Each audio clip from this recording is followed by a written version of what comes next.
Greetings, it is I, Tantus now Dracovin, Lord and Emperor of the Dracovin Empire, and welcome. It's time to continue our discussion on a role-playing game. It's time for Vampire the Masquerade. So let's get right into talking about it. Today I'm going to talk about merits, flaws, and the finishing touches or sparks of life to your character that you've just built. Next episode we're going to get into some of the basic rules and learning about them then. So let's dive into merits. Merits are little advantages that you can take that influence your character. Now, merits and flaws are completely optional. You don't have to take them. You don't even have to look at them. It's all up to your storyteller whether you're taking them or not. Or you could ask if you're allowed to take them. Some characters in your group might take merits and flaws, others may not. Now, merits, as I said, they're small advantages to your character, and they cost you freebie points. So as I previously discussed, what freebie points, you've got 15, you can purchase some merits with some of those freebie points. You're allowed to purchase up to 7 points in freebie points. Each merit has a cost. It could be from 1, it could be even higher. Some of them get up towards like 5, sometimes they can be even higher, depending on what kind of merit they would be. Like very powerful merits are going to be more expensive. They would give you a better in-game effect that would influence the game much more powerfully, but again, it's also more expensive. So 7 is the base number. Granted, your storyteller could also influence it and say, like, maybe he wants to have more or less merits, but that's completely up to them. So the opposite of merits is, of course, flaws. Flaws are disadvantages you can take for your character. Little things that are often more circumstantial that give you penalties. Flaws give you freebie points. So it's the opposite of merits. While merits cost you freebie points, flaws give you some. The greater the disadvantage that flaw gives you, then the more it's going to give you in points. Now, similar to merits, you can only get 7 points worth of flaws, meaning I can only get plus 7 to my freebie points. Meaning at maximum, I could only have 22 freebie points normally. Again, your storyteller could alter these numbers if he or she wishes to, but just assume at this point in time, you're only going to be able to get 7 points of flaws. So 22 is going to be the big number that my freebie points are going to max out at. Now, like a lot of things, merits and flaws are put together, but they're also then all divided into different categories. Each of these categories affects a different thing with your character. There's, of course, psychological, mental, awareness, aptitude, supernatural, kindred, meaning like kindred society, mortal, meaning mortal society, physical. These are the main ones that you're going to go through, that they're going to have these categories for them. And it tells you a little bit about them. Like the physical ones are going to be physical merits or flaws. Like a physical flaw could be, you only have one arm. You get bonus points for only having one arm, but then you have to deal with the fact you only have one arm. It could be the same that there is the option to be paraplegic. You get a lot of bonus points for it, but you have no arms and legs, or they're not working. What are you going to do for your character then? It's going to cause a lot of problems. And they do give you some of these that are just not reasonable to play with. That's the way I kind of look at them. They're cool that they list them, they have them, that you can choose from them. It just doesn't really, it doesn't make it easy to play. Now, that you couldn't. You could choose to have any of these merits and flaws. You should ask your storyteller before you take any, because your storyteller might say something about them. Now, you will probably have to put details in some of these merits and flaws. Like there's a flaw that says you have an enemy. You're going to have to define what that enemy is. You're going to have to get information. You're usually going to have to discuss that with your storyteller. It's not just something you do on your own.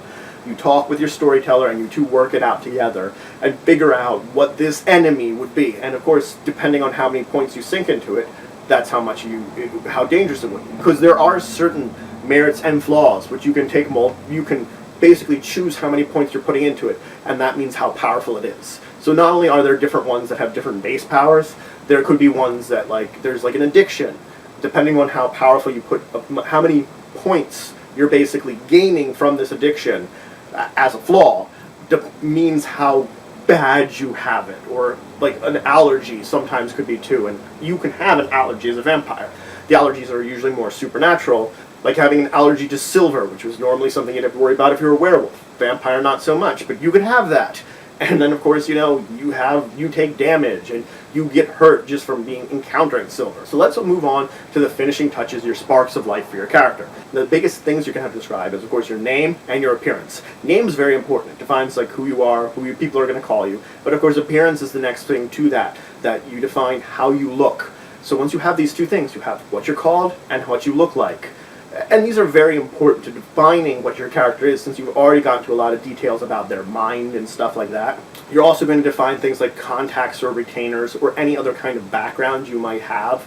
If you have these backgrounds, that you have to define some of these things. Again, you're probably going to be working with your storyteller to define. If you have a retainer, you're going to talk with your storyteller about it. If you have a contact, you're going to talk with your storyteller about it. A mentor, talk with your storyteller about it. The two of you are going to work together to define these. Now, you can also take specialties at this point in time. Specialties are for your abilities.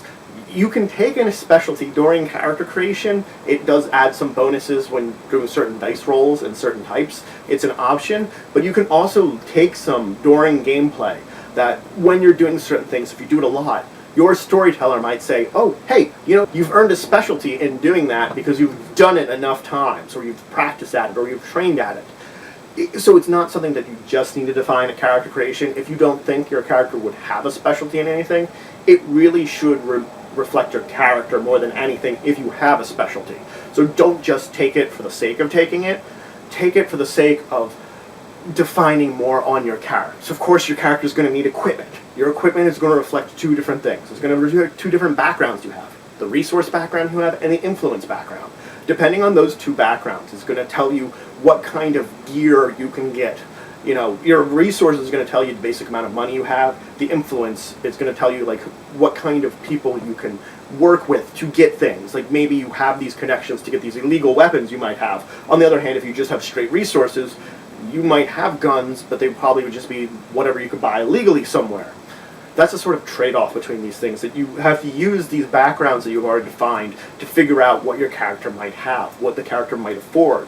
Again, once you're done your list, you're going to have to show this one to your... As with your entire character, your storyteller is going to review it, but the equipment is going to be a little more important because it's going to have to reflect what you've chosen for your backgrounds. If you don't reflect that, if you decide like, you know, I have a Lamborghini when I only have resources 1, that doesn't make sense. Your storyteller is going to call you on that and going to call a little BS that you're trying to pull there. If you want something like that, reflect it in the backgrounds that you have so that it makes sense that you would own that. Then just to finish everything off, if you can think of any kind of interesting quirks about your character that you might want to list, any kind of like little things about your personality or the way you do things that would add a little spark of life to your character, go ahead and come up with them.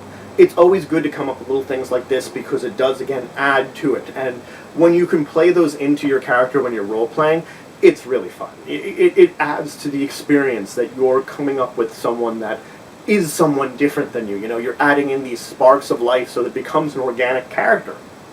Anyway, so that's all it for today. I wanted to go over merits and flaws and just finishing up your character with the sparks of life, doing things like equipment and your appearance and describing your appearance. If you have any questions, comments, anything you want to say, anything you think I missed, just leave in the comments below. Please like this video if you enjoyed it. Shows your support. Please subscribe if you already haven't. It's very important. It shows your support for the channel, for the Empire, and please share this video.